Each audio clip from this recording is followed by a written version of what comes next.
자, 이번 시간 논의 드릴 주제는 담보물권이라고 해서 유치권이라는 개념을 볼 거예요. 그래서 유치권 얘기는 좀 다르죠. 다르다는 게 앞에서 공부해 왔던 주제와 우리 이제 점유권이라고 하는 것과 본권 이렇게 구분을 했을 때 점유권은 점유하고 있는 상태를 보호하기 위한 권리, 도둑놈이 물건을 들고 있어도 점유권은 인정이 되게 된다. 이에 비해서 본권이라는 것은 나름의 정당한 권원이 있어야지 성립하는 권리를 본권이라고 부르게 됩니다. 그래서 소유권이라고 하는 것이 가장 중심이 되는 권리였었고요. 그중에서 사용수익에 관한 권능을 지배하는 것을 지상권, 지역권, 전세권이라고 정의를 했습니다. 그리고 이제 담보물권으로서 가장 대표적인 것이 저당권이라는 개념이 있게 됩니다. 이 저당권은 이 채무자가 돈을 갚지 않게 되면 경매 청구에서 호순위 권리자보다 우선 변제를 받을 수 있는 권리를 이름하여 저당권이라고 부르게 되는데, 이 중에 이제 유치권은 좀 특이한 개념이에요. 자, 앞에 소유권도 지상권도 지역권도 전세권도 저당권도 기본적으로 다 등기라고 하는 것을 통해서 다 성립하게 된다. 물론 소유권 중에서 그런 거 있었죠. 건물을 신축하게 되면 신축한 사람이 등기를 안 하더라도 다 그 소유권을 취득한다든가, 구분 건물에 있어서 구분 소유권이라는 거 따로 이 등기를 안 해도 구분 행위만 있으면 다 법률 규정에 따라서 취득을 할 수가 있다. 한편 지상권 중에서는 법정 지상권이라고 하는 것 또는 분묘기지권이라고 하는 것은 등기 안 하고 또 분묘기지권 등기할 수도 없는 권리였었고요. 이때 성립할 수 있었고요. 지역권에서는 별 쟁점이 안 됐었고, 전세권이라고 해서 건물 전세권의 법정 갱신이라고 해서 건물 전세권에 대해서 존속기간이 만료되기 6개월 전부터 1개월 전 사이에 건물 전세권 설정자, 건물 소유자가 갱신 거절의 통지를 하지 않게 되면 바로 지금 법정 갱신이 있는 것으로 본다. 이런 식으로 해가지고 등기를 안 했음에도 불구하고 바로 건물 전세권이 인정됐던 사례가 있습니다. 그다음에 이제 나중에 법정 저당권이 있긴 하는데, 일단은 전반적으로 등기해야 된다. 이게 기본적인 물권의 성립 요건이었는데, 유치권이라고 하는 것은 점유라는 사실만으로도 다 나머지 법정 요건을 충족을 하게 되면 성립하는 담보 물권이라고 하는 것을 가리켜서 유치권이라고 부르게 됩니다. 그래서 원래 적용은 긴데 우리 시험용으로 이슈가 되는 거, 타인의 물건을 현재 점유한 자가 해서 유치권이 성립하기 위해서는 나머지는 몰라도 최소한 점유하고 있는 상태가 전제가 돼야 됩니다. 그 물건에 관해서 생긴 채권, 이걸 나중에 채권과 목적 물건의 결련성 또는 연관성이라는 개념을 우리 민법에서는 결련성이라는 용어를 쓰게 됩니다. 연관성이 있어야 된다. 그 다음에 세 번째, 변제기에 다다라야 된다. 돈 받을 권리가 발생을 했다는 얘기입니다. 그리고 나서 변제를 받을 때까지 그 목적물 소유자에게 인도를 거절할 수 있는 권리, 이걸 유치할 수 있는 권리라는 표현을 쓰게 돼요. 이걸 우리가 유치권이라고 부르게 돼요. 그래서 지금요, 기본적인 구조를 보면 대부분이 약정을 통해서 권리를 취득을 하게 되는 거죠. 소유권 같은 경우도 소유권 이전 등기 매수인이 넘겨받아야 다 소유권 취득할 수 있다. 지상권, 전세권, 지역권, 당연히 일반적으로 설정 계약, 그 다음에 설정 등기가 있어야죠. 다 성립하게 된다. 저당권도 저당권 설정 계약과 설정 등기가 있어야 다 성립하게 된다. 이런 식으로 가게 되는데, 지금 유치권이라고 하는 것은 민법에서 정한 일정한 요건을 갖추게 되면 그 자체로 다 성립하게 되는 물권을 가리켜서 소위 법정 담보 물권이라는 용어를 쓰는데, 이것이 바로 유치권이 되게 됩니다. 그래서 일단은 기본 구조 볼까요? 유치권의 성립 요건이라고 해서 채권과 목적물 간의 결련성이라고 하는 거, 이것이 인정이 돼야지 어떻다? 바로 유치권 성립할 수 있다. 그래서 공사대금 채권 정확해야 됩니다. 공사대금 채권하고요. 또 하나가 비용 상환 청구권이라고 하는 거, 요 두 개 근거해서 바로 유치권은 성립할 수 있습니다. 그래서 이 공사대금 채권, 이런 식이죠. 갑이라고 하는 사람이 자신의 토지에다가 건물 공사를 발주를 하게 됩니다. 그래서 을이라는 사람이 공사 진행을 하고요. 건물이 완성이 됐을 때 공사대금을 받기로 약정을 했다고 해보겠습니다. 그럼 이제 건물이 완성되면 을은 어떻다? 갑에 대해서 공사대금 채권을 가지게 됩니다. 근데 갑이라는 사람이 이런 경우가 있다는 거죠. 이 공사대금이라고 하는 것을 지급하고 있지 않다. 그러면 유치권자 을 입장에서는 공사대금 줄 때까지 뭘 할 수 있다? 인도를 거절하고 소유물 반환 청권 행사했을 때 그걸 거절할 수 있는 권리, 이걸 바로 유치권이라고 부르게 됩니다. 한편 임대차라고 하는 거, 제가 중간중간에 임대차 얘기를 설명을 드리게 되는데, 임대차를 하다 보면 갑 소유의 X 임대물에 대해, X 물건에 대해, X 건물 등에 대해서 을이 임차권을 가지고 있다. 자, 우리가 이제 앞에서 몇 번 설명을 드렸었는데, 지상권에 있어서는 지상물 매수 청권이라는 개념하고, 지상권이 존속기간 만료가 됐을 때 또 하나가 유익비 상환 청구권이라는 개념이 인정이 되는 지상권자의 권리 중에 하나가 됩니다. 전세권에 있어서는 주로 이제 이슈가 되는 게 부속물 매수 청권하고, 또 하나가 유익비 상환 청권이라고 하는 게 바로 전세권자의 권리라고 볼 수 있습니다. 물론 이론상 토지 전세권자 같은 경우는 토지를 이용할 수 있는 권리거든요. 그런데 거기에다가 건물을 지었는데 전세권의 존속기간 만료가 됐음에도 불구하고 건물이 멀쩡하다, 현존하고 있다라고 하면 그때 이론상 뭘 할 수 있다? 지상물의 매수를 청구할 수 있다. 그런 게 있을 수 있는데 뭐 시험과는 별 관련이 없고요. 그렇게까지 뭐 비교해가면서 낼 실익도 없고 해서 다시 지상권의 존속기간 만료가 됐을 때 일정한 요건 하에서 유익비 상환 청구, 또 하나가 지상물의 매수 청권 행사할 수 있다. 전세권의 존속기간 만료가 됐을 때 전세권자라고 하는 사람, 전세권자라는 사람 어떻게 할 수 있다고요? 바로 부속물의 매수 청구하고 또 하나 유익비 상환 청권 행사할 수 있다. 그래서 나중에 임차인의 권리를 검토하게 되면 임차인은요, 지상물의 매수 청구할 수 있고요, 부속물의 매수 청구할 수 있고요, 또 하나가 바로 유익비 상환 청권 외에 필요비 상환 청구까지, 소위 이제 필요비 상환 청구와 유익비 상환 청구를 묶어서 이걸 뭐라고 그런다? 비용 상환 청구권이라고 얘기를 합니다. 비용 상환 청구권을 가질 수 있습니다. 그래서 이게 뭔 소리냐면 임차인이 이 X 건물 등에 대해서 뭘 했다? 자, 이 형광등을 다 갈아가지고 한 5만 원 들어갔다라고 하면은 임차인은 임대인에 대해서 뭘 주장할 수 있다? 필요비 상환 청구권 주장할 수 있습니다. 자, 그리고 이 지붕에 물이 새가지고 임차인이 임차 목적물에 대해서 지붕을 수리해서 한 1,000만 원 들어갔다. 그래서 가치가 증대가 됐다. 임대차가 종료가 된 시점에서 그때 임차인은 임대인에 대해서 유익비 상환 청구권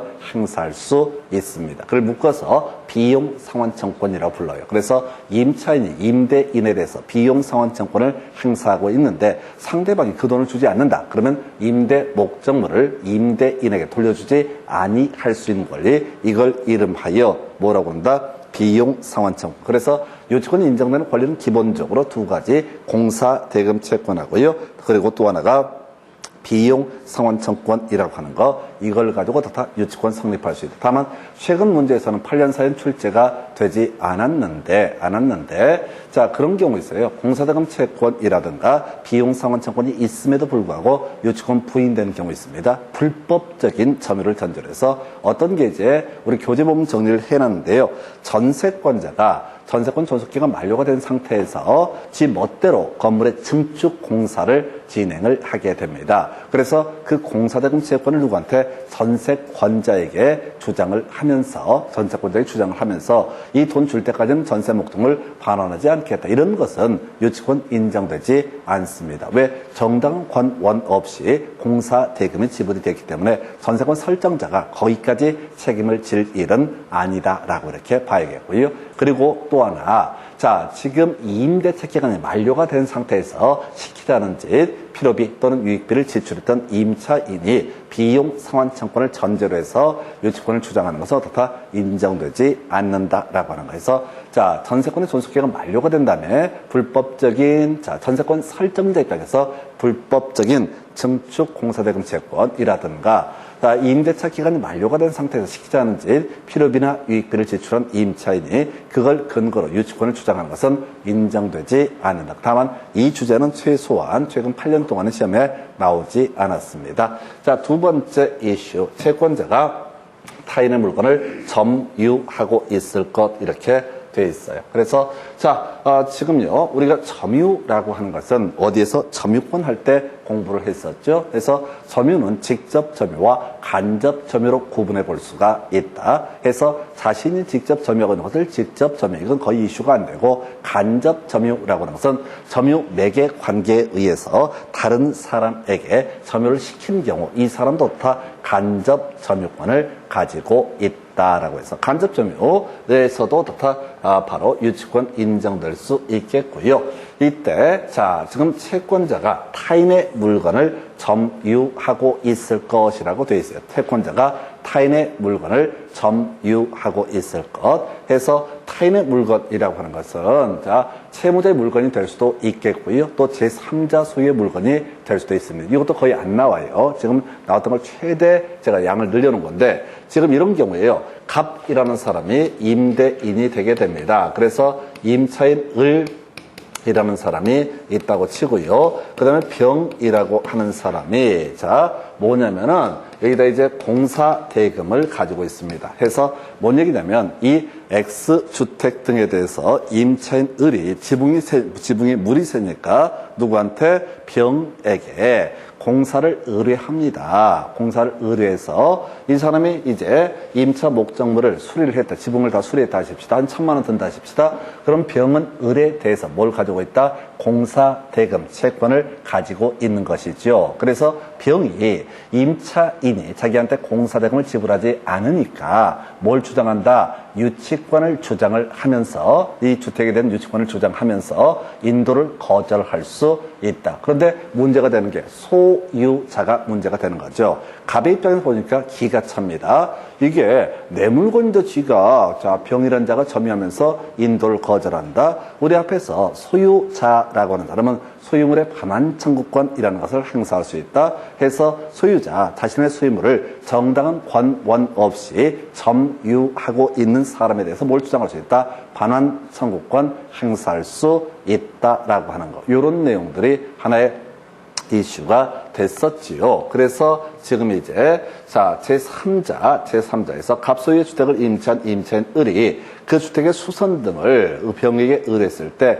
수선비, 공사대금 채권을 가지고 있는 병은 뭘 할 수 있다? 바로 이 갑소유의 물건을 점유하면서 유치권을 주장할 수 있다. 이런 의미가 되게 됩니다. 그래서 채권자가 타인의 물건을 점유하고 있을 때 어떻다? 유치권은 성립할 수 있다. 이렇게 개념을 정리를 하죠. 그래서 여기서 이제 제일 중요한 이슈가 타인의 물건이 아니고 자기의 물건을 점유한다. 이런 것들은 뭐 큰 문제가 안 될 테고요. 그러니까 공식을 외워야 돼. 공식을. 자, 채권과 목적물 간의 결연성이 있어야 되고 채권자가 타인의 물건을 점유하고 있을 것 이렇게 갔었고요. 그래서 제일 중요한 게 뭐냐면 채무자가 유치물을 직접 점유하고 있는 경우 이때는 어떻다? 바로 유치권 행사할 수 없다라고 하는 거. 자, 가볼까요? 자, 채권자가 타인의 물건을 점유하고 있을 것. 이때 점유에는 간접 점유라고 하는 것도 다 인정된다. 근데 이런 경우 있다 싶시다.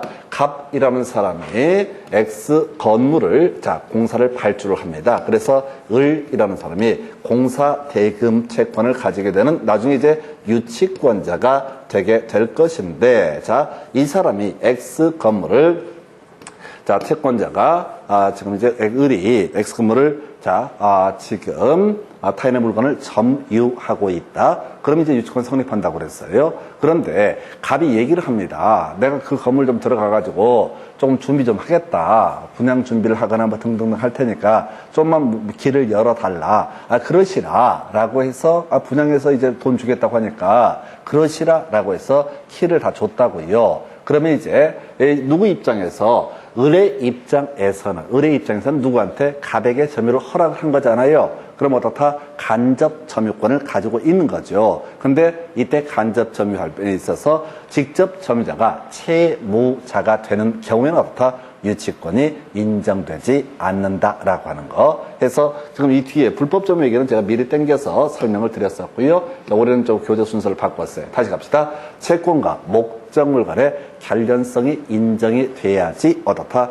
유치권 주장할 수 있다. 그래서 가장 기초가 되는 게 공사대금 채권, 비용 상환청권. 여기서만 어떻다? 유치권 성립할 수 있고 유치권 주장할 수 있다. 뒤에 문제 보시게 되면 점점점 사령 문제에서도 유치권 주장할 수 있다, 성립할 수 있다. 이런 식의 명제가 나온다고요. 그럼 그 앞에 뭐가 있어야 돼? 공사대금 채권 또는 비용 상환청권이 있어야지 어떻다? 유치권이 성립한다, 유치권이 주장할 수 있다. 이렇게 명제를 잡습니다. 두 번째 키워드, 채권자가 타인의 물건을 점유하고 있으면 어떻다? 이때는 설령 그것이 간접 점유라고 할지라도 유치권 성립하게 된다. 다만 채무자가 직접 점유하고 채권자가 간접 점유하는 형태에서는 어떻다? 유치권 성립하지 않는다라고 하는 거. 이렇게 두 번째 패턴. 세 번째, 변제기 도래해면 어떻다?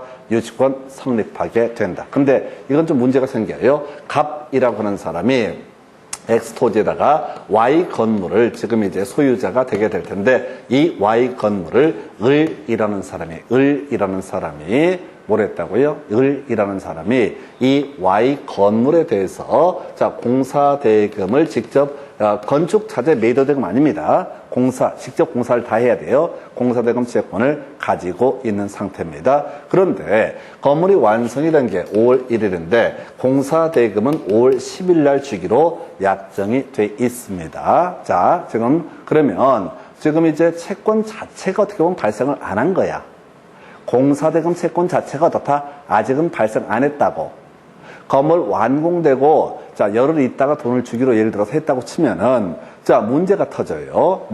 지금 이 사람이 여기를 건물을 비우고, 공사를 다 5월 1일까지 마치고, 5월 10일까지 집에 가서 기다리고 있게 되면은, 이 사람, 채무자가 이 물건을 점유를 해버리겠죠? 문 따고 들어가서 키 바꿔버린다고요? 그러면은 유치권 성립할 수 없는 문제가 터지잖아요. 원래 유치권이라고 나선 변제기가 도래했을 때 어떻다? 유치권 성립하게 된다라고 했는데, 그래서 이런 명제가 나와요. 유치권 행사 중에 성립 안 했는데 미리 행사하고 있는 도중에 채권의 변제기가 도래한 경우, 이때도 어떻다? 유치권 성립은 인정이 되게 된다라고 하는 거. 그래서 원래대로 치면 이 채권의 변제기가 도래한 시점, 공사대금 채권 5월 10일 날 돼야지 유치권이 성립할 여지가 있다고. 근데 현실적으로 5월 10일까지 밖에 나갔다가 들어가려고 하면 키를 바꿔버리니까 유치권을 주장할 수 없으니까 미리 어떻다고요? 미리 계속해서 뭘 할 수 있다. 바로 점유하고 있다가 공사대금 채권이 발생하게 되면 그때 완성된 유치권이라는 개념이 되게 됩니다. 그래서 앞뒤가 좀 안 맞는 그런 경향이 있어요.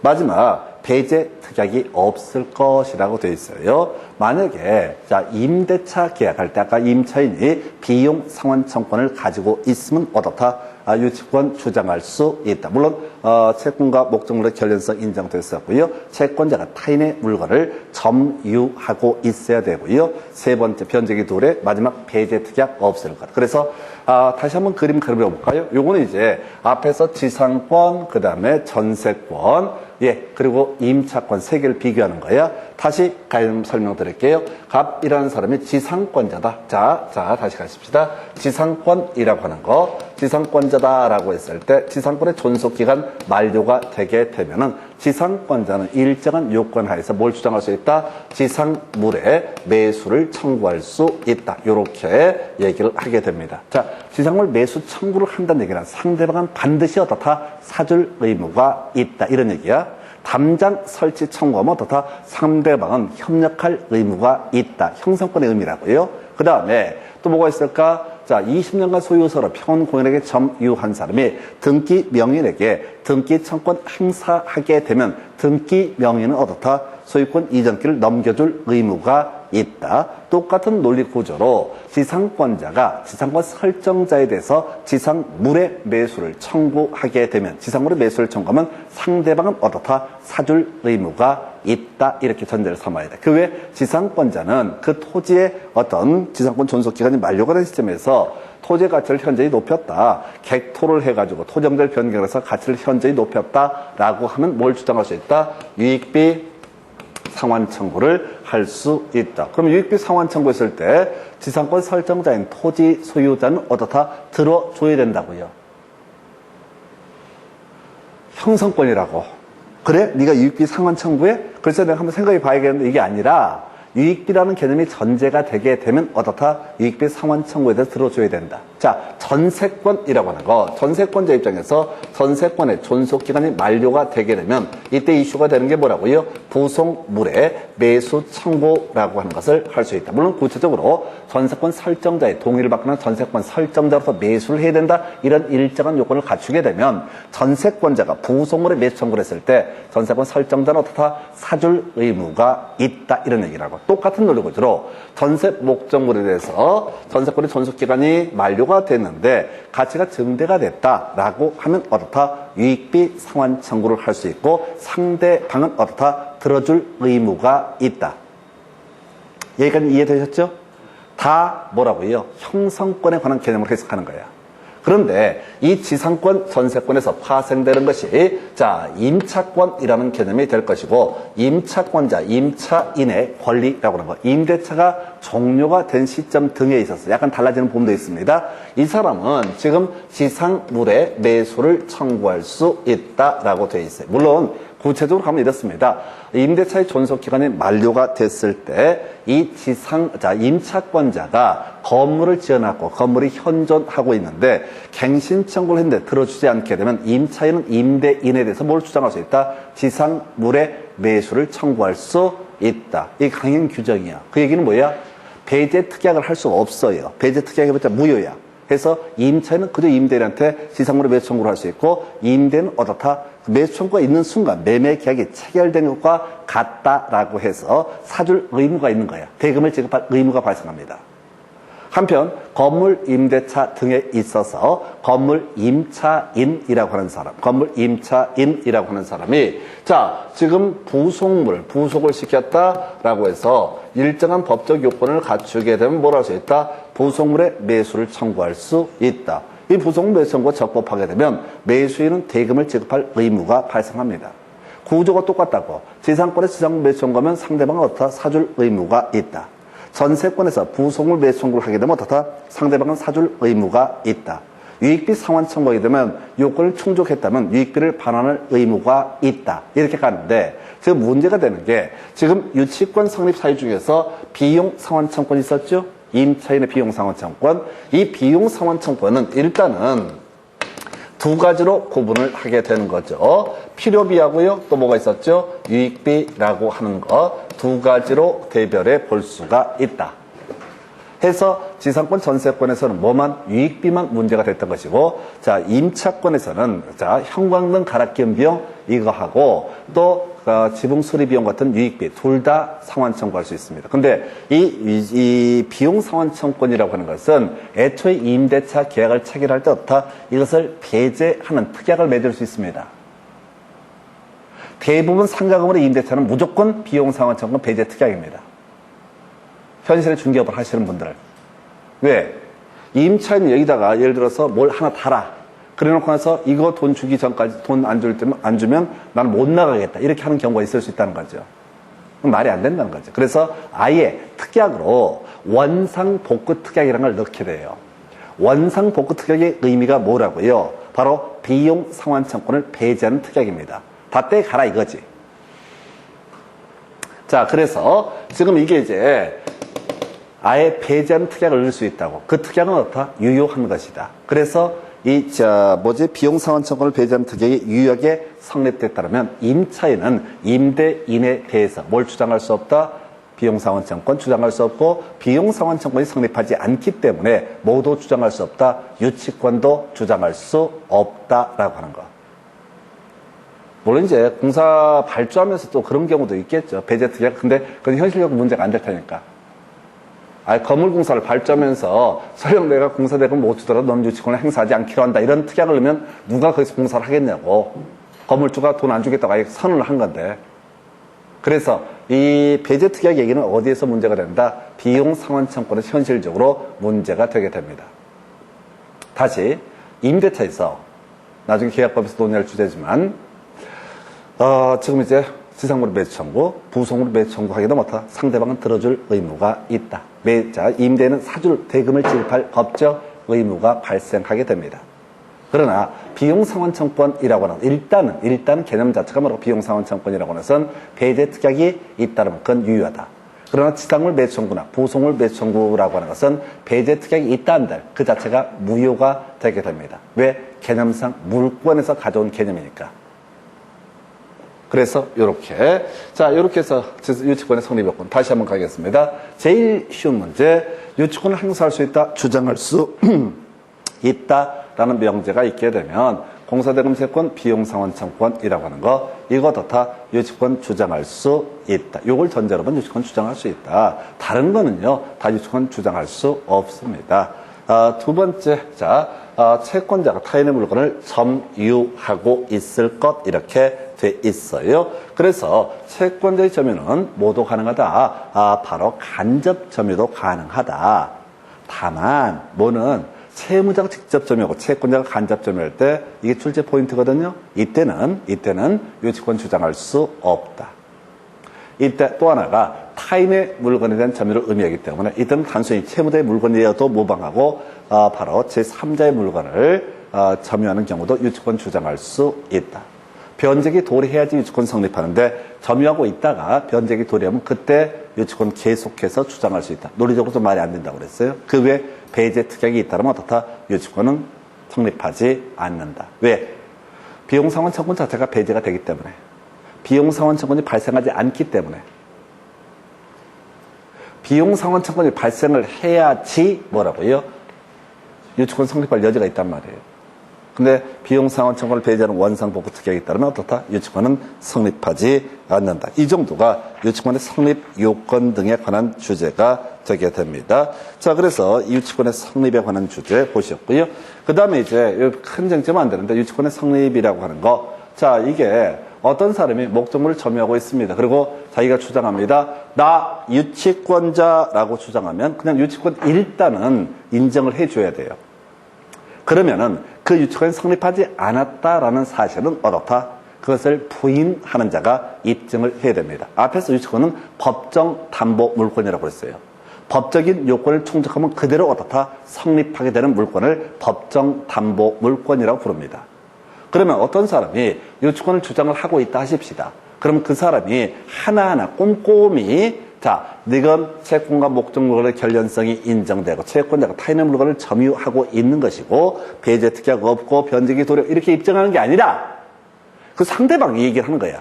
예를 들어서 건물 소유자가 아까 건물 전세권자가 전세권 존속기간 끝난 다음에 지 멋대로 증축공사라고 즉 증축공사 대금을 전제로 해서 뭘 주장하고 있다? 유치권 주장하고 있으면 법원에서 소송을 통해서 저거는 불법적인 공사대금 채권이다. 내가 책임질 일이 아니다. 그러니까 유치권 주장할 수 없다. 그러니까 이건 이제 유치권의 성립을 부정하는 자가 입증한다는 얘기는 항상 이렇게 가는 거야. 누군가가 내 물건에 대해서 유치권을 주장을 하고 있습니다. 그럼 어떻게 가서 얘기하고 법적인 토론을 하는 게 아니야. 소유자 입장에서는 뭘 해야 돼요? 법원에 가서 소유물의 반환 청구 소송을 제기를 해야 됩니다. 법원에 가서 소유물의 반환 청구 소송을 제기를 해야 된다고요. 그러면 유치권자가 뭐라고 주장해? 나 유치권 있는데? 라고 주장을 하겠죠. 그러면 소유자는 개소리 하지 마. 예를 들어서 공사대금 채권 비용상환청권이 아니야. 그러니까 유치권 성립하지 않아. 또는 비용상환청권을 전제로 했을 때 원상복구 특약이 있어. 배제 특약이 있어. 그러니까 너는 유치권 성립하지 않아. 이런 식으로. 또는 변제기가 도래하려면 6개월 남았어. 이렇게 하나를 깨뜨려야 된다고. 이 요건 중에 어느 하나도 흠결이 있으면 유치권이 성립하지 않는 거니까. 자, 그래서 유치권의 성립을 부인하는 자가 어떻다? 입증할 책임이 있다. 상당히 어려웠던 문제였어요, 이게. 유치권의 성립을 주장하는 자가 법원에 가서 갑자기 나 유치권 있습니다 라고 얘기하는 게 아니라고. 소유자가 소유물의 반환 청구를 행사했을 때 가서 한마디만 하면 돼. 저 유치권 있는데 라고 얘기하면 되는 거야. 소유자가 법원에 판사한테 얘기한다고 자가 아무런 권원 없이 나의 소유물을 점유하고 있으니까 반환 돌려달라고 소송을 제기했습니다라고 얘기한다고. 그럼 상대방이 항변을 하겠죠. 유치권자가 나 유치권 있습니다. 그러면 소유자가 뭔 소리야? 내가 너한테 무슨 공사대금 채권 또는 비용상환청권을 줬다고. 이게 어떤 경우가 있냐면 이런 경우가 있어요. 유치권 성립이 안 되는 케이스 중에 나왔던 케이스가 그런 게 있습니다. 임대차 기간이 종료가 됐는데 임대차 보증금이 반환되지 않았다라고 하는 것. 이걸 기준으로 해서 유치권을 주장을 한다. 이거 안 되는 거예요. 지금 공사대금 채권과 비용상환 청구권만 어떻다? 유치권 성립한다. 그러니까 이게 뭐야? 집주인이 보증금 반환을 하는 문제하고 그 다음에 임대 목적물을 반환하는 문제는 최소한 유치권의 문제는 아니라는 거예요. 그래서 임대인이 얘기를 합니다. 임차인한테 나의 소유물을 반환해달라라고 주장을 해. 그러니까 그 사람이 뭐라고 그래? 보증금을 지금 반환받지 못해서 보증금 반환받을 때까지 난 유치권을 주장한다라고 하면 봐봐. 그럴 줄 알았어. 자, 유치권은 언제? 공사대금 채권과 비용상환 채권 여기에서만 성립하는 거니까 당신은 최소한 유치권을 주장할 수는 없어.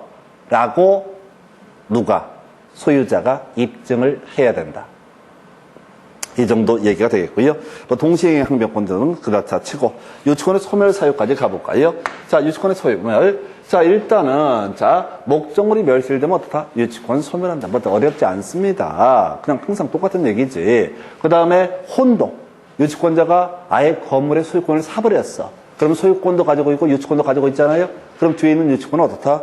별 필요가 없어. 혼동. 뒤에 이건 뭐 등기된 권리도 아니기 때문에 유치권은 등기할 수 없는 권리잖아요.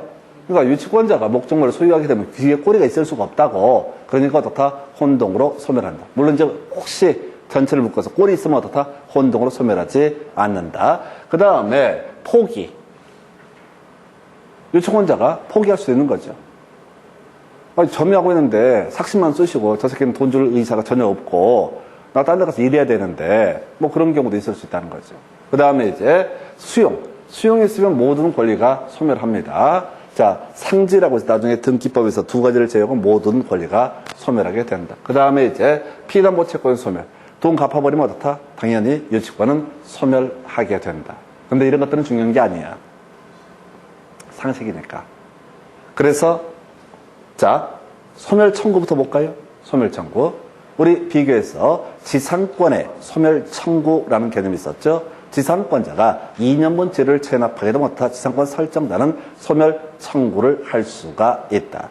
전세권자가 그 목적 부동산을 용도에 따라 이용하지 않은 게 발격되게 되면 어떻다? 전세권 설정자는 전세권의 소멸을 청구할 수 있다. 유치권자가 바로 목적물 이용은 안 되거든요. 사용은 안 되거든요. 돈 받을 때까지 인도를 거절할 수 있는 건 별개의 문제로 지 멋대로 유치 목적물을 사용을 하면 안 됩니다. 근데 사용을 하다 걸렸다. 그러면 채무자, 목적물의 소유자가 되겠죠. 이 사람은 유치권의 소멸을 청구할 수 있다. 소멸 청구는 어떻다고요? 소멸한다 이런 얘기야. 지상권의 소멸 청구 있으면 지상권 소멸하는 거고요. 전세권의 소멸 청구 있으면 전세권 소멸하는 거고 그 다음에 유치권이라고 하는 것도 소멸 청구가 있으면 어떻다? 소멸하게 되는 것이다. 그래서 정리하면 세무자는 유치권자가 선관 의무를 위반한 경우 소멸을 청구할 수 있다. 선관 의무가 뭐냐면 이용하면 안 돼요. 유치권자가 돈 받을 때까지 소유물, 채무자의 소유물을 인도를 거절할 수 있는 건 별개의 문제로 지금 이 사람 뭐라고요? 자, 채무자 승낙 없이 사용을 하거나 또는 보존을 위한 사용이 아닌 사용, 보존을 위한 사용 가능하고요. 보존을 위한 사용이 아닌 사용 또는 채무자의 승낙 없는 사용. 그래서 채무자의 승낙이 있거나 보존을 위한 사용은 어떻다? 사용할 수 있지만 이 두 개 어느 하나가 걸리지 않으면 어떻다? 사용할 수 없다. 이게 어떤 경우냐면 이런 경우죠. 아까 갑이라는 사람이 임대인, 을이라는 사람이 임차인 이렇게 해석을 하게 됩니다. 자, 을이 임차인이에요. 자, 그런데 이 사람이 이제 비용상환청권을 근거로 해서 유치권을 행사하고 있습니다. 그럼 이 사람이 딴 데 나가서 유치권 행사할 수는 없잖아요. 아, 그 주택에 계속 살면서 유치권 행사하는 거라고? 돈 줄 때까지. 다시. 이 사람이 이 X주택에 대해서 자, 필요비나 유익비를 지출했다고요. 그래서 임차인 누구한테? 임대인한테 이 돈 줄 때까지는 임대차가 끝났어도 목적물을 반환하지 않겠다라고 유치권을 주장하고 있다고요. 어디서 해야 돼? 그 집 안에 살면서 하는 거지. 이게 바로 뭐가 된다? 보존을 위한 사용은 어떻다? 가능하다라는 얘기죠. 아, 집을 나와서 유치권을 주장하는 게 아니라 점유도 해야 되잖아.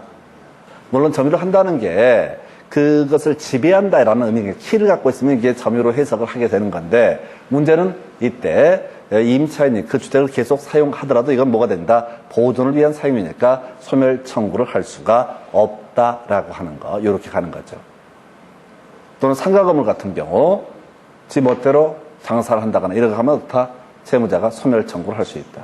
그래서 소멸 청구 하나 기억하셔야 되고, 그 다음에 점유의 상실, 점유를 전제로 해서 다 유치권은 성립하게 됩니다. 그래서 점유를 상실하게 되면 어떻다?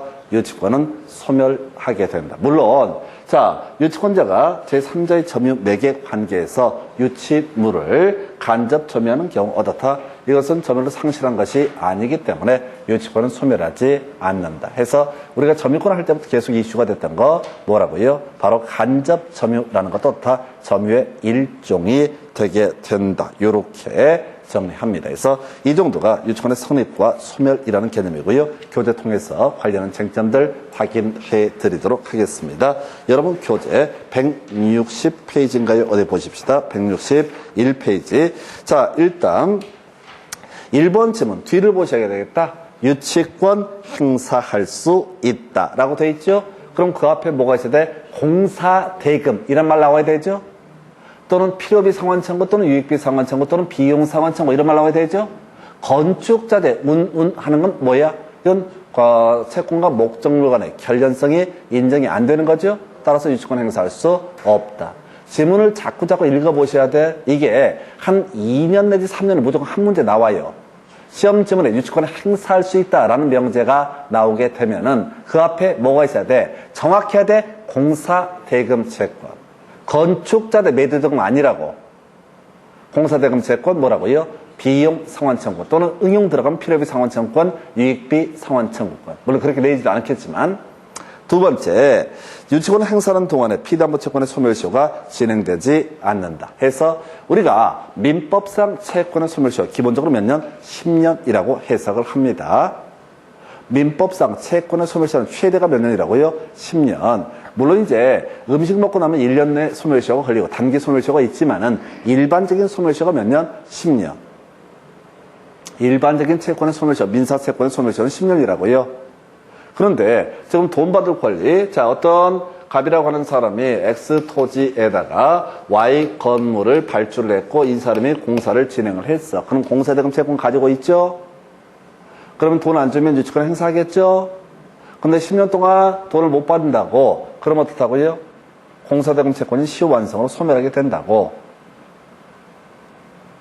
그래서 공사대금 채권이 소멸하게 되면, 자, 피담보 채권이 소멸하는 케이스고, 이때는 어떻다? 유치권도 같이 어떻다? 소멸하게 된다. 돈을 갚아버려도 어떻다? 유치권 소멸하고, 시효 완성으로 인해서 채권이 소멸하게 되면, 그때도 어떻다? 유치권 소멸하게 된다. 이런 얘기가 되는데, 문제는 유치권을 행사를 하고 말고와는 별개가 없는 10년의 소멸시효는 그대로 진행이 된다고요. 그러면 9년 차가 되면 유치권자는 뭘 해야 돼요? 소송을 다시 제기해야 돼. 공사대금 채권이 나에게 있다는 것을 확인하는 소송을 제기를 해야 된다고. 그래서 채권이 법원에서 야, 너 예를 들어 갑은울한테 공사대금 줘 라는 판결이 있잖아요. 그럼 그때부터 다시 카운팅해서 10년의 소멸시효가 진행이 되는 겁니다. 두 번째 박스예요. 자, 채무자가 유치물을 직접 점유하고 있는 경우 유치권 행사할 수 없다. 중요 지문이죠. 2번 지문, 채권자가 채무자를 직접 점유를 해서 간접 점유하고 있는 경우 유치권 성립할 수 있다. 틀렸죠? 3번, 유치권은 채무자 외 제3자의 소유물에도 성립할 수 있다. 아까 임차인이 공사를 발주했을 때 이때 공사를 진행하신 분, 공사대금 채권 가지고 있거든요. 임대인 소유물을 어떻다? 점유하면서 유치권을 주장할 수 있다. 해서 타인 물건의 점유라고 하는 거, 타인 물건의 점유라고 하는 거, 타인 물건의 점유라는 표현을 썼었다고. 꼭 채무자의 물건일 필요는 없다. 이런 얘기입니다. 넘어가서 자, 교재 162페이지 첫 번째 박스, 목적물에 대한 점유를 취득한 뒤 그 목적물에 관해서 성립한 채권을 담보하기 위해서 유치권 인정되지 않는다. 아까 설명드린 거죠. 공사대금 채권 발생하기 전에 돈 받을 날짜가 되기 전에 미리 점유를 했다고요. 그럼 공사대금 채권이 발생하면 계속해서 어떻다? 유치권 성립하고 인정이 되게 된다. 자, 유치권 성립을 배제하는 특약은 유효하죠. 그래서 원상복구 특약이라고 하는 거, 임차인과 임대인 간에 임대차 계약에서 원상복구 특약은 유효하고, 원상복구 특약이 유효하다라고 전제가 되게 되면은 이때는 바로 유치권 성립하지 않는다. 왜? 비용상환 청구 자체가 발생하지 않기 때문에. 자, 관련 기출문제 보겠습니다. 30회 때 나왔던 문제네요. 자, X 물건에 대한 갑의 유치권 성립에 영향을 미치지 않는 것. 아주 어떻게 보면 대단히 기초적인 문제가 나왔고, 어떻게 보면 상당히 좀 특이한 형태의 문제가 구성이 됐습니다. 자, X의 소유자가 갑인지 여부라고 되어 있어요. 자, 자기 물건에 대한, 자, 뭐라고요? 점유라고 하는 것은 어떻다? 유치권 인정할 수 없다. 타인의 물건을 점유했을 때는 어떻다? 유치권 성립할 수 있다. 그래서 1번 좀 어려운데 옳고요.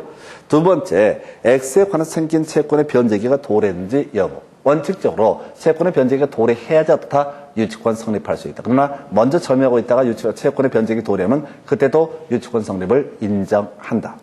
세 번째, X에 대한 갑의 점유가 채무자를 매기로 한 간접 점유가 아닌 한 직접 점유인지 간접 점유인지 여부는 어떻다? 유치권 성립의 요소가 될 수가 없죠. 직접 점유든 간접 점유든 최소한 채무자가 직접 점유자가 되는 경우를 제외하면 당연히 어떻다? 유치권 성립한다. 그래서 답은 3번. 이것은 유치권 성립의 요건과는 관련이 없다. 출제자의 의도는 뭐라고요? 채무자를 직접 점유하고 채권자가 간접 점유하는 거 어떻다? 유치권 인정되지 않는다.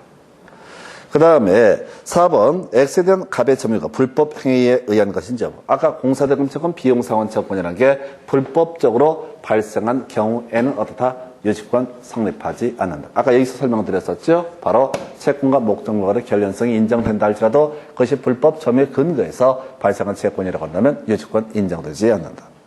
자, 5번, X에 관해서 생긴 채권에 기한 유치권을 배제하기로 한 채무자와의 약정이 있었는지 여부. 해서 배제 약정이 있었다면 어떻다? 유치권은 성립하지 않는다. 좀 독특했던 문제입니다. 그러나 일단은 지금 이 문제에서도 앞에 지문에서 자주 나왔던 쟁점 중에 하나가 뭐가 있었어요? 채무자를 직접 점유하고 채권자가 간접 점유하는 건 어떻다? 유치권은 인정되지 않는다. 그 얘기를 끌고 들어온 거예요. 그러니까 지금 문제를 구성을 하는 걸 보면은 제일 쉬운 게 이 아이. 채권과 목적물의 결연성 인정 여부. 두 번째 포인트가 뭐라고요? 채무자가 유치물을 직접 점유하고 있는 경우, 그래서 채권자가 간접 점유하는 경우 어떻다? 유치권 인정되지 않는다. 이 얘기가 주된 출제 이슈. 그 다음에 이제 그 밑에 가서 2번 문제 볼까요? 27회 때 나왔던 문제입니다. 임차인이 임차물에 관한 유치권을 행사하기 위해서 주장할 수 있는 피담보채권을 모두 고르시오라고 되어 있습니다. 외운 거 두 개밖에 없죠? 공사대금 채권, 비용상환 채권. 그죠? 근데 임차인 같은 경우 공사대금 채권이랄 것도 없고 그냥 다 비용상환 채권이죠? 이를 또 읽기 시작한다. 기억 아니죠? 기억 아니죠? 아니, 무식하게 내용 안 봐도 공사대금 채권, 비용상환 채권 기억은 아니잖아요. 니은 아니죠? 그럼 어떻게 해야 돼? 기억, 니은 제거하면 답은 몇 번? 2번. 아니, 아는 걸 가지고 문제를 푸셔야 된다고. 내용 모르면서 괜히 읽어보고 있어요. 디귿번 읽어보고, 리을번 읽어보고, 리을번 같은 경우는, 배제 특약이니까, 배제 특약이 원상회복 약정이 있다면, 유익비 상환 청구 자체가 발생하지 않기 때문에, 유치권 성립하지 않는다. 이런 얘기라고. 근데, 거기까지 가면 이미 게임 끝난 거야. 놓쳐버린 거야. 기억, 니은 아니가 너무나 명백하잖아요. 그러면 객관식 문제를 풀어갈 때는 기억과 니은을 제거를 해야 된다고. 그러면 답이 바로 2번 나와버리잖아요. 이게 시험 보는 테크닉이라고. 이거 공사대금 채권 비용상환을 뒤지게 외운 이유가 뭐야? 나머지는 채권과 목적물 간의 결연성이 인정되지 않는다. 이런 얘기라고. 해설도 보지 마시고 계속 기본만 외워서 시험을 보는 거예요. 얼마나 문제가 쉬워요, 이런 게. 근데 이걸 꼼꼼히 보시면 당합니다. 디귿번 어렵거든. 예를 들어서 디귿번 필요비 상환 필요비 상환 채권을 가지고 뭐 할 수 있다? 유치권 주장할 수 있죠? 근데 돈을 계속 안 주고 있어. 그러면 이제 손해배상 청구하겠죠? 예, 이렇게 손해배상 청구권으로 변환이 된다 할지라도 어떻다? 유치권 주장할 수 있다. 이런 얘기인데, 이건 어렵다고. 대단히 어렵다고요. 디귿도 경우에 따라 리을도 놓치기 좋아. 실수하기 좋아. 원상 회복 약정을 그냥 배제 특약으로 해주면 얼마나 좋아. 근데 놓칠 수 있다. 그러나 최소한 저하고 공부하신 분들은 기억, 니은 두 가지만은 아니라는 걸 알 수 있다는 거지. 그럼 기억, 니은 제외하면 답은 2번 이렇게 가는 거예요. 자, 그 다음에 3번 문제. 일단 문제. 갑의 X금을 임차한 을은 X금을 보증 계량해서 병으로부터 건축 자재를 외상으로 공급받아 수리를 했다. 임대차가 종료했지만 수리를 상환받지 못한 을은 X금을 점유하고 있다. 뭐 이렇게 돼 있어요. 1번 질문 가십시다. 그러니까 사령 문제 나와도 무조건 기억할 게 두 가지 이슈. 최대 세 가지. 하나가 뭐라고요? 채권과 목적물의 결연성이 인정되는 거 안 되는가. 이거 하나. 두 번째, 채무자가 직접 점유하고 채권자가 간접 점유하는 게 유치권 인정되지 않는다. 세 번째, 배제 특약이 있으면 어떻다? 유치권 인정되지 않는다. 이 딱 세 개 틀 갖고 접근하는 거야. 1번 질문 끄트머리 봐봐요. 유치권을 행사할 수 있다 라고 돼 있죠? 사령 문제라고 해서 그림 그리고 이해하는 게 아니라고. 바빠 죽겠는데 어느 시간에 이걸 읽어요. 1번 질문 끄트머리 유치권 행사할 수 있다고 돼 있죠? 그럼 그 앞에 뭐가 있어야 돼? 공사대금 채권이나 비용 상환청권 있어야 되죠? 읽어봅시다. 을이 병에게 외상대금을 지급하지 않으면은, 자, X건물에서 유치권 행사할 수 있다. 외상대금은 공사대금 아니죠? 비용상환청권 아니죠? 그럼 유치권 행사할 수 없는 거예요. 다시 유치권을 행사할 수 있다는 명제가 있으려면 뭐가? 공사대금 채권, 비용상환청권. 비용상환청권을 최대 느려 빼봤자 필요비 상환청권, 위익비 상환청구권 이렇게 가는 거라고요. 답 1번이잖아요. 얼마나 쉬워요, 문제가. 문제는 이걸 읽어보신다니까 곰곰이 이게 뭔 소린가? 그게 뒤지는 겁니다. 진짜 작살나는 거예요. 이걸 1분 안에 읽을 수가 없다니까 카운팅을 한번 해보시라고 내용을 알고 모르고를 따라서 그냥 읽어보시라고 카운팅 딱 해보고 1분 안에 읽을 수 있는지 때려 죽여도 못 읽어요. 내용도 몰라. 그럼 다시 읽어봐. 그럼 풀지를 못해. 다른 문제까지. 그래서 약속을 하시자고. 유치권 주장할 수 있다, 성립할 수 있다라는 명제. 채권과 목적물 간의 결연성 얘기. 두 번째, 채무자가 직접 점유. 이 얘기. 세 번째, 배제 특약. 요 세 개 정도의 키워드를 가지고 접근하셔야 돼요. 그래서 1번이 틀렸어요. 2번 질문요.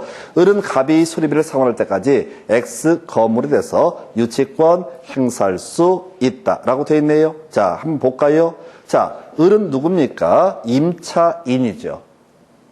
임차인이죠? 을은 임차인이 되게 될 것이고, 그 다음에 지금 수리비를, 갑이 수리비라고 되어 있죠? 공사대금 채권이 되는 거죠. 지금 사안이 병한테 자재를 사가지고 을이 수리를 했다고. 수리비가 공사대금이라고. 그래서 갑이 안 주니까 을은 뭘 할 수 있다? 유치권 행사할 수 있다. 그러니까 이걸 굳이 해석하면 우리가 욕심을 부리면 그런 식이죠. 비용상환청권 또는 유익비상환청권 대신에 수리비라는 표현을 간간히 쓴다. 그래서 1번, 2번 가지고 문제 딱 나오는 거예요. 하나 행사할 수 있고 하나 행사할 수 없으니까. 3번, 유치권자 을은 갑의 승낙 없이 X건물을 제3자에게 담보로 제공할 수 없죠? 사용도 안 되죠? 담보 제공 안 되죠? 이걸 선권 의무라고 그래. 잘 가지고 있다가 소유자에게 반환해야 돼. 그 다음에 4번, 을은 수리비를 상환받기 위해서 X건물을 경매할 수 있다. 뒤에 나옵니다. 유치권자는 경매할 수 있지만 저당권의 경매는 별 관련이 없어요. 저당권은 후순위 권리자보다 우선 변제를 받을 수 있지만 유치권자는 등기가 안 되죠. 유치권자는 등기가 안 된다고요. 후순위 권리자보다 우선 변제를 받지 못하는 경매 아무런 의미가 없어. 다른 채권자가 있으면 등기된 권리를 가지고 있는 사람이 먼저 뭐라고요? 배당을 받는 거야. 뒤에서 유치권의 효력할지 설명드릴 겁니다. 5번, 만약에 X건물을 갑으로부터 양수한 정이 을에게 X건물의 반환을 청구하면 을은 유치권을 대항할 수 있다. 뒤에 보겠지만 유치권은 물권입니다. 소유자가 바뀌어도 바뀐 사람에게 어떻다? 유치권 주장할 수 있다. 이런 얘기야. 근데 1번, 2번 얘기하고 다 끝내버려야 돼, 이거는. 뒤에 읽을 이유도 없어요. 4번 문제 가서 보겠습니다. 갑은 을과의 계약에 따라서 그 을 소유의 구분 건물 201호, 202호 전체를 수리하는 공사를 완료했지만 지금 보니까 갑이 공사 대금을 가지고 있죠? 갑이 공사 대금을 가지고 있죠? 수리 누가 했다고? 갑이 했다고. 그래서 지금 을이 공사대금을 지급하지 않자 갑이 201호를 점유하고 있다. 옳은 것은 1번. 자, 유치권, 자, 1번. 갑의 유치권은 끄트머리에 성립한다. 라고 되어 있죠? 갑의 유치권은 성립한다고 되어 있죠? 그 앞에 공사대금 이런 표현 나와 있죠? 네, 답 1번. 나머지 보지 마세요. 이게 사실 출제 오류가 있고 막 시끌시끌했던 문제야. 분석해서 뭐예요, 그거? 1번은 누구나 다 옳다는 걸 알아. 유치권 성립한다 그러면 그 앞에 공사대금 비용상환청권 이렇게 가야 된다고. 1번 맞는 거야. 그럼 넘어가면 되잖아. 내용을 모르면서 자꾸 쫓아가시면 안 된다고. 2번, 3번, 4번, 5번 가기 시작하면 막 머리가 멘붕이 와버려. 왜? 4개가 틀렸으니까. 왜 틀렸는지. 너무 힘들어. 사실 이건 논란의 소지가 있어. 왜? 201호만 점유하고 있는데 201호, 202호 대금을 전부를 묶어서 지금 공사대금을 근거로 유치권을 주장하고 있다. 그래서 논란의 소지가 있어. 근데 길게 갈 게 아니라 공사대금을 근거로 해서 다 유치권 성립하고 유치권 주장할 수 있다. 이렇게 바로 치고 가는 거예요. 이해되셨죠? 지금 되게 단순하게 문제를 풀면 쉽게 잘 풀어요. 근데 보통 수험생들이 이거 할 때 어떻게 하냐면 나머지 지문을 막 분석해. 해설 보고. 그럼 어떻게 하는 줄 아세요? 뒤져요. 여러분 머리에 이 많은 지식이 들어갈 수가 없다고. 무려 6개 과목이야. 그 생각을 안 해 사람들이. 그냥 한 번 보면은 다 알 거라고 착각을 해. 물론 그런 분도 몇 분 있겠지. 그래 알아서 이제 자기가 그렇게 천재면 알아서 해보는 건데 저는 별로 권하지 않아요. 왜? 천재를 하더라도 1분 안에 이걸 풀 수가 없다는 거예요. 읽을 수가 없어요. 넘어가서 여러분 교재 몇 페이지? 자, 164페이지 관련 기출문제 가볼까요? 27회 때 문제입니다. 갑은 자신이 점유하고 있는 건물에 대해서 을을 상대로 유치권을 주장하고 있다. 자, 을이 건물이겠지. 건물 소유자겠지. 그리고 갑이 어떻다? 유치권을 주장하고 있다. 라고 이렇게 되어 있습니다. 자, 틀린 것은 갑이 건물의 수급인으로서 소유권을 갖는다면 수급인은 잊어버리고 갑이 소유권을 갖는다면 이때 유치권 성립할 수 없죠? 타인의 물건을 점유했을 때만 어떻다? 유치권 성립한다. 표현이 어려운데 하여튼 갑이 소유권을 갖는다면 이때는 유치권이라는 개념 자체가 성립할 여지가 있다 없다? 없다. 혼동으로 유치권을 소멸해버리는 거죠. 그죠? 2번 질문. 갑이 건물의 점유에 관해서 선관 의무를 위반하면 채무자 을은 유치권의 소멸을 청구할 수 있다. 아까 공부했던 거죠? 선관 의무. 보존을 위한 사용이 아니고 승낙을 받은 사용이 아닌 불법적인 사용 등에 대해서는 어떻다? 소멸을 청구할 수 있다. 다시 한번 지상권자 이념을 지뢰 체납했을 때 지상권 설정자 소멸 청구할 수 있다. 전세권자가 용도에 따라서 이용하지 않았을 때 전세권 설정자 소멸을 청구할 수 있다. 그러면 유치권자 선관 의무에 위배되면 어떻다? 바로 유치 채무자가 소멸을 청구할 수 있다. 그 다음에 3번 질문. 자, 갑은 유치권 행사를 위해서 자신의 점유가 불법 행위로 일어난 것이 아님을 증명해야 된다. 아까 설명드렸던 내용 어려웠던 거. 자, 유치권이 성립하지 않는다라는 것은 누가? 채무자 또는 소유자가 입증을 해야 되는 것이지 유치권자가 하나하나 법적인 요건을 입증할 책임은 없다. 그냥 유치권자 들어놓여 있으면 돼. 나 유치권자라고 얘기만 하면 돼. 그러면 상대방에서 어떻다고요? 유치권이 성립하지 아니함을 하나하나 입증할 책임이 있다. 이런 식의 논리고죠. 그 다음에 4번 지문이요. 채무자 을이 건물을 직접 점유하고 이를 매기로 해서 갑이 간접 점유하는 경우 자, 이때 유치권이 인정되지 않는다. 이건 알만하겠죠. 계속 나오고 있잖아요. 그 다음에 5번 병이 건물의 점유를 침탈했다 할지라도 갑이 다시 점유를 회복하면 갑의 유치권은 퇴산한다. 원래 점유 상실하게 되면 어떻다? 점유를 상실하면 유치권 소멸하게 됩니다. 근데 소송을 통해서 점유를 회복을 했다. 어떻다? 이때는 다시 유치권은 되살아난다. 왜? 봐봐요. 이런 경우 있겠죠? 을이 공사를 발주했어. 갑이 공사 대금을 가지고 있어. 유치권 행사하고 있어. 그럼 을이 어떻게 돼? 돈을 갚거나 조폭을 쓰면 돼. 조폭을 쓰면 된다고요. 조폭이 가서 때려 부셔버리는 거야, 이거. 키 같은 거 때려 부시고. 그럼 아플 거 아니야. 조폭이 설마 안 아프게 때리진 않을 거란 말이에요. 아프면 어떻게 돼? 병원 가겠지? 병원 가면 점유를 상실하죠? 그러면은 이 사람이 소송을 제기합니다. 나의 점유권을 침탈했으니까 점유물의 반환을 청구한다. 이거 인정 안 되면요. 유치권 행사다가 싸대기만 몇 대 맞고 항상 쫓겨나. 개 끌리듯이 끌려나간 조폭 써가지고 사람 끌고 나가버리면 점유 상실. 그러니까 너는 유치권 주장할 수 없어. 그러면 뭔가 불합리하잖아. 그죠? 공사대금 채권을 가지고 점유했던 사람들을 사람을 써서 조폭을 써서 끌어내버린다고. 그러면 드디어 점유 이탈했네? 점유 상실했네? 오케이. 유치권 소멸. 이렇게 할 수는 없다는 거죠. 점유를 상실한 사람이 점유물 반환 청구 소송을 제기해서 찾아오겠죠. 그죠? 그러면 다시 그때부터 유치권 되살아 난다. 그렇게 조폭을 쓴 거야, 이 새끼들, 그냥. 그러면 이제 법의 어떤 정의란 관점에서 이걸 어떻게 해결할 것이냐. 점유를 다시 회복하면 어떻다? 유치권은 되살아 난다. 그로 조폭이 끌어내질 않아. 판례가 이렇게 나와버리면. 그러겠죠?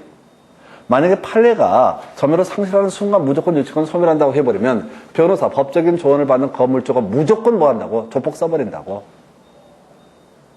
그 정도. 그 다음에 이제 2번 문제. 갑은 자신의 토지에 주택신축공사를 을에게 맡기면서 갑 명의의 보존기 후 2개월 내에, 자, 요건 나중에 합시다. 너무 기네요. 그래서 다음 순에 설명드리고, 그 다음에 여러분 교재 165페이지 지문 보겠습니다. 유치권자가 제3자의 점유 매개 관계에 의해서 유치물을 간접 점유하는 경우 유치권 소멸하지 않는다. 아까 우리가 유치권이라는 것은 점유를 전제로 성립하는 권리였었고, 이때 점유는 간접 점유도 당연히 포함된다. 이렇게 설명드렸습니다. 그래서 한 문제 생략했고요. 그 다음 페이지 가서 166페이지 간단한 문제들 나와 있습니다. 자, 24회 때, 28회 때 나왔던 문제. 유치권의 소멸 사유가 아닌 것은 1번 혼동. 이건 이제 따로 설명 안 드려도 되겠죠. 2번 점유 상실. 맞죠? 3번 유치물의 멸실. 목적물 멸실은 무조건 물권은 소멸합니다. 4번 제3자의 유치물 보관. 이게 간접점유죠? 간접점유니까 유치권 소멸하지 않는. 답은 4번이 되겠고요. 그 다음에 채무자인 유치물 소유자의 변제. 누가 됐든 간에 변제가 이루어지면 어떻다? 세피담보 채권이 소멸하니까 유치권은 소멸한다. 이런 얘기.